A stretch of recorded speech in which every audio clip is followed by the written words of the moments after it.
Hello everyone, welcome back to my YouTube channel science by Deeba. देखो, इससे previous वाली video में हमने क्या पढ़ा था, इफेक्ट्स ऑफ वाटर पोल्यूशन, जिसे हमने क्लियर समझ लिया था। अब इस वीडियो में हम लोग पढ़ेंगे कॉजेज ऑफ वाटर पोल्यूशन। देखो, पॉल्यूटेंट्स हमने देख लिए थे कि कौन कौन से पॉल्यूटेंट्स होते हैं। जैसे कि फिजिकल देखा था, जिसको हम फॉरेन ऑर्गेनिक सब्सटेंस भी कहते हैं। फिर हमने इनऑर्गेनिक सब्सटेंस भी देख लिए थे, रेडियो एक्टिव सब्सटेंस भी देखे थे, और बायोलॉजिकल एजेंट भी हमने देखे थे। अब देखो, सबसे पहले हम बोलते हैं कि सीवेज। सीवेज क्या है? सीवेज एक मेजर कॉज है वाटर पोल्यूशन का। देखो, ह्यूमन बीइंग की पॉपुलेशन बहुत ज़्यादा है, ठीक है। सभी घरों से निकलने वाला जो पानी होता है उसमें क्या होता है, टॉक्सिन प्रेजेंट होते हैं, toxins and harmful substance present होते हैं, फीकल मैटर प्रेजेंट होता है, ठीक है। इतनी चीज़ें प्रेजेंट होती हैं। और ये सीवेज हमारे घरों से तो निकल गए सीवेज को, लेकिन डिस्पोज कहाँ किया जाता है? वाटर रिजर्वायर में। तो वाटर रिजर्वायर में डिस्पोज कर दिया। अब इसमें क्या होगा, वाटर पोल्यूशन कॉज हो जाएगा। उसका रीज़न क्या है? क्योंकि जो ये वाटर कंपोजिशन का जो पार्ट होता है वो ये सीवेज में जो प्रेजेंट है, टॉक्सिक मटेरियल और फीकल मैटर। अब देखो क्या होता है, जो वाटर पोल्यूशन ये कॉज कर रहा है। वाटर पोल्यूशन क्यों कर रहा है? क्योंकि ये पार्ट नहीं होता है वाटर कंपोजिशन का।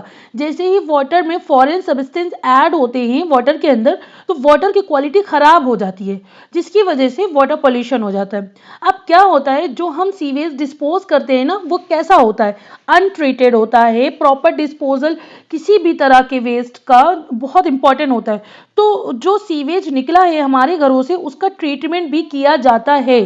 ट्रीटमेंट से क्या होता है, वो वैसे ही पॉइजनस है एक्वेटिक लाइफ के लिए।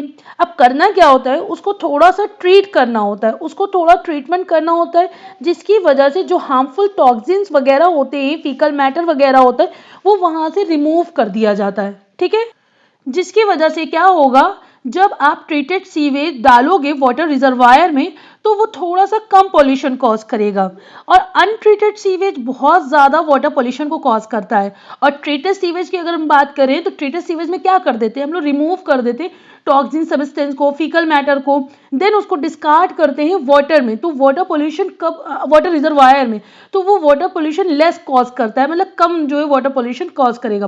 देखो क्या होता है, हम पूरी तरह से तो वाटर पोल्यूशन को कंट्रोल नहीं कर सकते, लेकिन एटलीस्ट उसकी इंटेंसिटी को तो जो है हम लोग डिक्रीज कर सकते हैं। अब ये देखो, ये जो आपका जो है सीवेज में कितना काला काला पानी है, और कैसे जो है ये पानी में जा रहा है और उसको एकदम पॉल्यूट कर दे रहा है। तो इस चीज़ को बचाने के लिए थोड़ा तो इसको कंट्रोल कर सकते हैं ना, एटलीस्ट इसकी इंटेंसिटी को हम लोग डिक्रीज कर सकते हैं। और सीवेज क्या है, आप जानते हो कि जो है कितनी ह्यूमन बीइंग की पॉपुलेशन है। एक घर से निकलने वाला जो वाटर होता है, मतलब वेस्ट, ये है जो एक घर से निकलने वाला वेस्टेज है, वो कितना ज़्यादा होता है। तो अगर इतनी पॉल्यूशन की हम बात करें, पॉपुलेशन की, तो कितना सारा जो है सीवेज निकल रहा होगा। और वो सारा सीवेज कहाँ जा रहा है? वाटर रिजर्वायर में। तो वाटर रिजर्वायर क्या होगा, वो तो पॉल्यूट हो गई, और उसके पॉल्यूट होने से क्या होगा, जो उसमें एक्वेटिक लाइफ है उसके लिए तो हार्मफुल है ही, और हमारे लिए भी हार्मफुल है। अब हम लोग नेक्स्ट स्लाइड देखते हैं, कॉज ऑफ वाटर पोल्यूशन का second point, that is industrial waste. अब देखो, ह्यूमन पॉपुलेशन बढ़ रही है, ये तो बात सबको पता ही है। पॉपुलेशन की डिमांड भी बढ़ेगी। डिमांड को फुलफिल करने के लिए तरह तरह की नई नई चीज़ें आ रही हैं। नई चीज़ों के प्रोडक्शन के लिए क्या चाहिए होता है? इंडस्ट्री चाहिए होती है, फैक्ट्रीज चाहिए होती है। जब कोई नई चीज़ बनती है, तो कुछ बाई प्रोडक्ट भी बनता है और कुछ वेस्ट भी प्रोड्यूस होता है। जैसे हम ह्यूमन बीइंग की बात करें, तो हम ह्यूमन बीइंग खाना खाते हैं, ठीक है। बहुत सारी चीज़ें एब्जॉर्ब हो जाएंगी, लेकिन कुछ वेस्ट प्रोडक्ट भी प्रोड्यूस होता है। तो वो वेस्ट प्रोडक्ट ऑब्वियस ही बात है हमारे लिए हार्मफुल होगा। तो हार्मफुल होता है तो हम लोग क्या करेंगे, उस वेस्ट प्रोडक्ट को अपने आप से दूर कर देंगे, यानी कि डिस्कार्ड कर देते हैं अपनी बॉडी से। सिमिलरली जो फैक्ट्रीज हैं और इंडस्ट्रीज हैं, तरह तरह की बन रही हैं ह्यूमन डिमांड को फुलफिल करने के लिए। तो वहां पर नई नई चीजें प्रोड्यूस होती हैं, और इस प्रोडक्शन के कारण कुछ ना कुछ तो वेस्ट मटेरियल भी निकलता ही है, ठीक है। और जो वेस्ट मटेरियल है, इनको डिस्पोज किया जाता है। कहाँ डिस्पोज करेंगे? हमारे वाटर रिजर्वायर में, ठीक है। अपनी खुद की सहूलियत के लिए, ये कोई रीजन नहीं है, दैट इज खुद की सहूलियत के लिए, ठीक है। तो इसमें देखो ये पॉइंट को मैंने कवर कर दिया। अब इसमें जो ये कुछ पॉइंट लिखे उसको एक बार रीड आउट कर लेते हैं। Factories and industries often release pollutant. देखो फैक्ट्रीज एंड इंडस्ट्रीज रिलीज करता है पॉल्यूटेंट को नियर बाई वाटर बॉडीज यानी वाटर रिजर्वायर में। और दिस पॉल्यूटेंट्स में इंक्लूड, ये क्या क्या इंक्लूड करता है, हेवी मेटल्स को, केमिकल्स को, टॉक्सिन्स को that can harm aquatic life and affect the water quality. ये उसमें रहने वाली एक्वेटिक लाइफ को तो हार्मफुल करती है और वाटर की क्वालिटी को भी खराब करती है। अब वेस्ट ऑफ इंडस्ट्रीज में कैसे कौन कौन सी चीजें आ जाती हैं, पेपर मिल्स आ गया, आपका पेट्रोलियम आ गया, रिफाइनर्स आ गए, और हार्मफुल केमिकल्स में क्या क्या आ जाएगा, acids, alkalis, heavy metals, mercury sets. तो ये सारी चीजें इसमें इंक्लूड होती है। अब next cause of water pollution देखते हैं, वो क्या है, एग्रीकल्चरल रन ऑफ। देखो आपको ये मैं पिछली वीडियो में भी पढ़ा चुकी हूँ। एग्रीकल्चर रन ऑफ में इसमें क्या होता है कि जो फार्मर होता है वो बेसिकली क्या करता है, एक तो वो कल्टीवेशन बढ़ाने के लिए, यील्ड बढ़ाने के लिए फर्टिलाइजर को यूज करता है, ठीक है। अगर उसका फर्टिलाइजर जो है एक लिमिटेड अमाउंट में डाले सॉइल में, तो सॉइल उसको प्रॉपर एब्जॉर्ब कर लेगी, और जब वो प्रॉपर उसको एब्जॉर्ब कर लेगी तो वो उसका जो जिस काम के लिए उसने उसमें फर्टिलाइजर डाला था, तो उस काम के लिए उसका वो रिजल्ट आ जाएगा, उसकी क्रॉप की यील्ड बढ़ जाएगी, कल्टीवेशन होने लगेगा, ठीक है। लेकिन वो क्या करते हैं, वो ज्यादा अमाउंट में डाल देते हैं। तो जब बारिश होती है तो रेन के थ्रू जितना एब्जॉर्ब कर लिया सॉइल ने वो तो इट्स ओके, और जितना नहीं एब्जॉर्ब कर पाए, जो ऊपर ही ऊपर है, वो पानी के साथ बह के निकल जाता, और वो निकल के जाएगा कहाँ, वो जाता है किसी वाटर बॉडीज में, यानी कि वाटर रिजर्वायर में जाकर चला जाता है। और उसके साथ क्या जा रहा है, फर्टिलाइजर जा रहा है। फर्टिलाइजर जो है वो एक केमिकल होता है, और वो वाटर रिजर्वायर में रहते क्या है, एक्वेटिक लाइफ रहती है। एक्वेटिक लाइफ के लिए वो फर्टिलाइजर किसी यूज का तो है नहीं, तो उनको खामखा में वो चीज मिलती है जिससे क्या होता है, वो एक्वेटिक लाइफ को हार्म करती है, ठीक है। ये बात क्लियर हो गई। दूसरा पॉइंट क्या है, जब खेतों वगैरह में आप देखते होंगे तो कुछ वॉर्म होते हैं, कुछ पेस्ट होते हैं जो क्रॉप को खराब कर रहे होते हैं, तो उस टाइम पे फार्मर क्या करता है, उसमें कुछ पेस्टिसाइड डालता है। वो पेस्टिसाइड क्या होता है, एक तरह का पॉइजन होता है जो पेस्ट को डिस्ट्रॉय करने के लिए डाला जाता है। हम ऑलरेडी उसमें जो है पॉइजन डाल रहे होते हैं जो पेस्ट को डिस्ट्रॉय कर देता है, लेकिन क्या होता है कि हम उसको भी ज्यादा क्वांटिटी में डाल देते हैं, तो जितना जरूरत था उससे तो पेस्ट डिस्ट्रॉय कर दिया, एंड रेस्ट ऑफ क्या होता है, जब वाटर होती है तो वही पेस्टिसाइड बहकर वाटर रिजर्वायर में जाता है। अब ये पेस्टिसाइड ऑलरेडी एक जो है पॉइजन था, पॉइजन को ही हम वाटर में डाल रहे हैं, तो ऑब्वियस सी बात है एक्वेटिक लाइफ तो डेथ करेगी करेगी, उसको हार्मफुल होगा ही होगा, क्योंकि ये पेस्टिसाइड हो गए, फर्टिलाइजर हो गए, ये वाटर कंपोजिशन का पार्ट नहीं है, ये फॉरेन सब्सटेंसेस है जो कि इनको रिक्वायरमेंट नहीं होती, स्टिल उनको दिया जा रहा है। जब उनको दिया जाएगा तो एक्वेटिक लाइफ को हार्मफुल होगा ही होगा, एंड वाटर पोल्यूशन होगा। और वही वाटर अगर हम किसी ना किसी डायरेक्टली या इनडायरेक्टली वे में हम ह्यूमन बीइंग कंज्यूम करते हैं तो हमें भी नुकसान होता है। ये बात क्लियर हो गई। तो चलिए इसको रीड आउट कर लेते हैं। The use of fertilisers, pesticide, herbicides in agriculture can result in run off into nearby river and lake. समझ में आया कि जो है जब ये इसका यूज कर रहे हैं फर्टिलाइजर का, पेस्टिसाइड्स का, हर्बिसाइड्स का एग्रीकल्चर में, तो वो रिजल्ट क्या होता है, जब रन ऑफ होता है यानी बारिश होती है तो वो बहकर कहाँ पे जाएगा, रिवर या लेक में, और उनमें जो एक्वाटिक लाइफ रहती है उनके लिए नुकसान हो जाता है, ठीक है। सेकेंड पॉइंट क्या है, these chemicals can contaminate the water leading to nutrients imbalance and harming aquatic ecosystem. Obvious सी बात है, ये जो केमिकल्स होता है ये वाटर को कंटेमिनेट कर देता है और उनके न्यूट्रिएंट्स को इम्बैलेंस कर देता है, और ऑब्वियस सी बात है जो मेजर है वो एक्वेटिक इकोसिस्टम पे हार्मफुल करेगा, ठीक है। ये बात क्लियर हो गई, ओके। अब हम लोग नेक्स्ट स्लाइड देखते हैं। So next cause of water pollution होता है सिंथेटिक सोप एंड डिटर्जेंट। देखो हमने ये रूरल एरिया में बताया था कि जब वहाँ पर लोग क्या करते थे, ज़्यादातर अपने घरों के कपड़े, बर्तन जो भी धोना होता था वो नदियों के किनारे आके धोते थे। सर्फ यूज़ करते थे, आई मीन डिटर्जेंट यूज़ कर रहे हैं, सोप यूज़ कर रहे हैं, तो उसका फेना कहाँ जा रहा था, वो डायरेक्टली उसी जो है लेक में जा रहा था, उसी पानी में जहाँ पे धो रहे थे नदी वगैरह के करीब, तो उसमें जा रहा था। अब ये फेना उसमें जाके जमा होने लगता है। ये डिटर्जेंट हमारे यूज़ के तो थे, क्योंकि हमें तो कपड़ा क्लीन करना था, तो हमारे तो कपड़े साफ हो गए, हमने अपना काम कर लिया, हम चलते बने। लेकिन ये डिटर्जेंट जो सोपी वाटर है, ये डिटर्जेंट है, इसका क्या यूज है उस लेक में, और उसका कोई यूज नहीं है। तो ये जो है उस वाटर कंपोजिशन का पार्ट नहीं होता है, ये फॉरेन सब्सटेंस हो गया उसके लिए, और उसमें जो एक्वेटिक लाइफ रह रही है उसको तो बिल्कुल ही जरूरत नहीं थी सर्फ की, डिटर्जेंट की, सोपी वाटर की। तो वो उसमें जो है क्या करेगा, एक्वेटिक लाइफ को हार्म करेगा। तो वही चीज़ है, water containing soap and detergent is discharge from house and certain factories.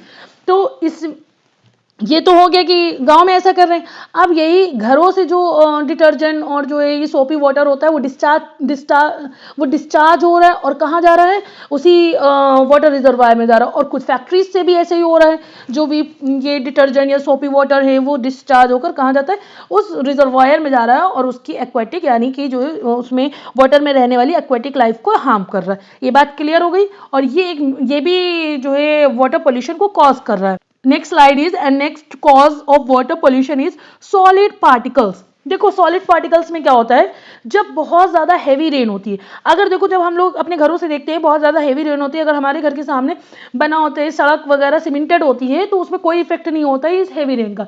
लेकिन अगर हम बात करें उसमें कुछ सॉयल मिट्टी आई मीन कुछ पार्टिकल्स वगैरह होते हैं या मिट्टी की बनी होती है, तो क्या होता है, ये हैवी रेन जो है ये हेवी रेन क्या करती है, सॉइल एंड सिल्ट को लेकर वाटर में चली जाती है, वाटर रिजर्वायर में। ठीक है, अब ये सॉइल एंड सिल्ट का क्या काम था वाटर रिजर्वायर में, कोई काम नहीं था। और ये वहां पे क्या करेगी, सेटल हो जाती है वाटर के अंदर। अब वो तो सेटल डाउन हो जाएगी। अब जब नीचे सेटल डाउन होती जाती है तो वो तो उसमें जो एक्वेटिक लाइफ रह रहे हैं उनके लिए हार्मफुल है और हमारे लिए भी हार्मफुल है। अगर हमने उस वाटर को कंज्यूम कर लिया डायरेक्टली या इनडायरेक्टली वे में, तो हमारे लिए तो हार्मफुल हो जाता है। ठीक है, तो वही पॉइंट लिखा है, soil and silt is carried to water by rain. ठीक है, tiny clay and dust particle also settle in water. Now clear. Now next cause is thermal pollution. देखो इसको हम लोग पहले भी पढ़ चुके हैं। थर्मल का मतलब क्या होता है, थर्मल का मतलब होता है हीट। ठीक है, हमको ये पता है जितनी भी लिविंग ऑर्गेनिज्म होती है उनको सरवाइव करने के लिए एक ऑप्टिमम टेम्परेचर की ज़रूरत होती है। ठीक है, उस ऑप्टिमम टेम्परेचर को वो ऑप्ट कर चुके होते हैं, वो उसके हैबिचुअल हो चुके होते हैं, वही उनके बॉडी का एक ऑप्टिमम टेम्परेचर रहता है। ठीक है, अब क्या हो रहा है, जब हॉट वाटर जो होता है इंडस्ट्री से जो वेस्ट निकलता है तो वो गरम गरम होता है। ठीक है, तो या थर्मल प्लांट से जो जितना भी हॉट वाटर होता है वो डिस्चार्ज कर देते हैं, कहाँ पर, वो वाटर रिजर्वायर में डिस्चार्ज करते हैं। अब गर्म पानी जब उसमें जाएगा तो उसका टेम्परेचर तो राइज अप होगा। अब जब उसका टेम्परेचर राइज अप होगा, सपोज एक एग्जांपल के लिए बता दें, कोई वाटर है उसका टेम्परेचर 10 डिग्री है और उसमें रहने वाले जो एक्वेटिक लाइफ है वो इतने टेम्परेचर पे अपने आप को खुश रखती है, उसका यही है। लेकिन जब ये फैक्ट्री से जो हॉट वाटर है इसमें डाल दिया गया तो उसका सपोज टेम्परेचर बढ़कर 40 डिग्री हो गया। अब ये तो उनके लिए बहुत ज़्यादा हो गया, अब उसको सर्वाइव ही नहीं कर पा रहे हैं।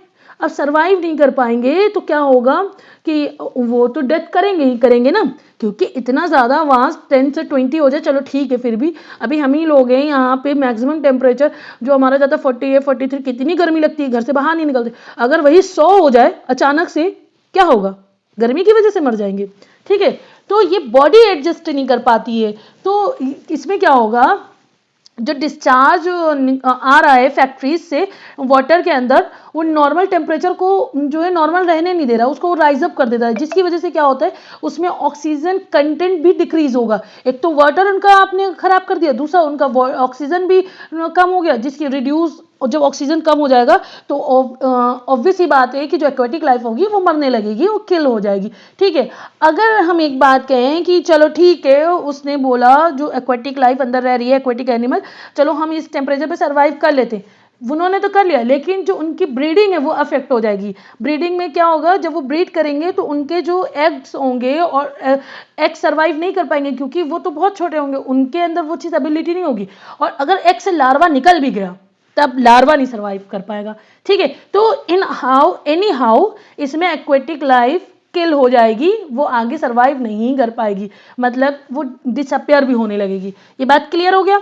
ओके, नेक्स्ट कॉज क्या होगा, डिफॉरेस्टेशन। देखो ये तो हम लोग को नॉर्मली पता है, अगर ना भी पढ़ो तो आप लिख लोगे, क्योंकि डिफॉरेस्टेशन में क्या होता है, जंगलों का काटना। जब आप जो है पेड़ पौधे बहुत काट देते हो जंगलों में, तो पहले वहां मिट्टी खूब आराम से लगी रहती है क्योंकि एक के सहारे दूसरे दूसरे के सहारे, और जब आपने पूरा जंगल ही काट दिया, मतलब आधा जंगल बीच से सपाट कर दिया, तो क्या होता है जब बारिश होती है तो हेवी रेन से क्या होगा कि उस जगह की मिट्टी उसमें एक तो आपका ये वाला हो जाएगा, सॉलिड पार्टिकल वाला पॉइंट कवर हो जाएगा कि वो क्या करेगा, मिट्टी को बहा के लेके चला जाएगा और वाटर रिजर्वायर में जाके डाल देगा, ठीक है। सॉइल इरोजन हो जाएगा और वहाँ पे सेडिमेंटेशन जो होगी वो रिवर में जाकर सेडिमेंट हो जाएंगे सारे ये सॉइल एंड सिल्ट जाकर, ठीक है। सेडिमेंटेशन डिग्रेड होगा वाटर क्वालिटी के लिए और उसको हार्म करेगा एक्वाटिक ऑर्गेनिज्म को। सेडिमेंटेशन डिग्रेड करेगा वाटर क्वालिटी को एंड हार्म करेगा एक्वाटिक ऑर्गेनिज्म को। तो आई होप सबको समझ में आएगा कि डिफॉरेस्टेशन भी एक कॉज होता है वाटर पोल्यूशन का। एंड अगर आप मेरे चैनल पे नए हैं तो इसे लाइक शेयर एंड सब्सक्राइब करना मत भूलना एंड इसमें बेल आइकन को हिट कर देना ताकि जब भी मैं कोई वीडियो डालूं तो आप तक टाइमली नोटिफिकेशन आता रहे। चलो जल्दी जल्दी से एक इसका रिकैप ले लेते, ठीक है। Sewage cause of water pollution है, पहला पॉइंट था सीवेज। सीवेज में मैंने क्या बताया था, जो घरों से निकलने वाला जो है वाटर होता है, वेस्ट होता है जिसमें आपके हार्मफुल सब्सटेंस होते हैं, फीकल मैटर होता है, वो सब जाकर क्या करते हैं अपनी सहूलियत के हिसाब से वाटर रिजर्वायर में डिस्कार्ड कर देते हैं। अगर इसको ट्रीट करके डिस्कार्ड किया जाए तो थोड़ा वाटर पोल्यूशन कम हो सकता है, क्योंकि अनट्रीटेड जो है सीवेज ज़्यादा पोल्यूशन कॉज करेगा, वाटर पोल्यूशन कॉज करेगा। अब हम इसको अगर कम नहीं कर सकते, कम से कम इसकी इंटेंसिटी तो कम कर सकते हैं। सेकेंड पॉइंट क्या था आपका, सेकेंड इंडस्ट्रियल वेस्ट। अब ह्यूमन पॉपुलेशन इतनी ज्यादा हो गई है तो ऑब्वियस सी बात है उसकी डिमांड को फुलफिल करने के लिए बहुत सारी इंडस्ट्रीज एंड फैक्ट्रीज लगाई जाएगी, तो उसमें बहुत सारे प्रोडक्ट्स बनेंगे। जब प्रोडक्ट्स बनते हैं तो उसके बाय प्रोडक्ट्स भी बनेंगे और बाय प्रोडक्ट्स में क्या होता है, बाय प्रोडक्ट्स बनेंगे और वेस्ट भी बनेगा। तो वेस्ट को क्या करते हैं इन लोग वाटर रिजर्वायर में जाकर डिस्कार्ड कर देते हैं, ठीक है।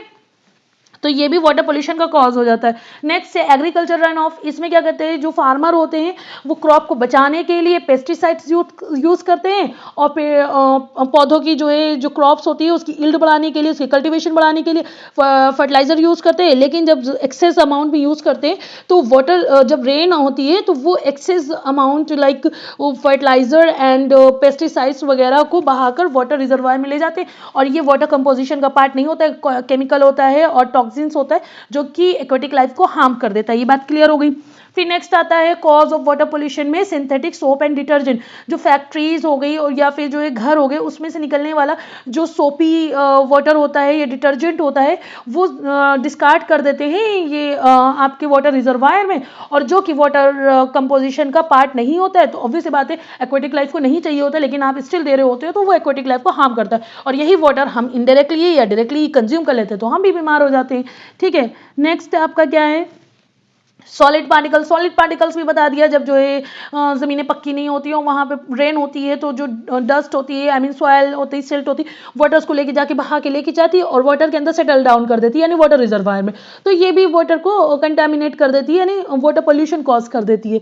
Non next thermal pollution. Thermal का मतलब ही होता है हीट, यानी जब फैक्ट्रीज या इंडस्ट्रीज से निकलने वाला जो वाटर होता है वेस्ट प्रोडक्ट होता है वो वाटर रिजर्वायर में डायरेक्टली इम्प्लांट डिस्कार्ड कर देते हैं, जिससे क्या होता है उसका टेम्परेचर जो पहले वाटर का होता है वो टेम्परेचर नॉर्मल होता है, एक ऑप्टिमम टेम्परेचर होता है एक्वेटिक लाइफ के लिए।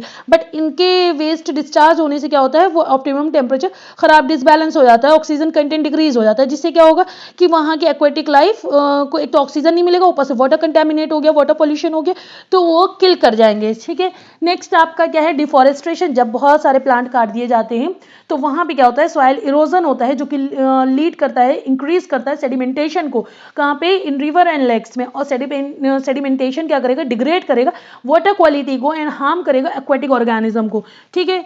आई होप सो आपको ये पूरे पॉइंट क्लियर हो गए होंगे। Thank you so much and keep support me.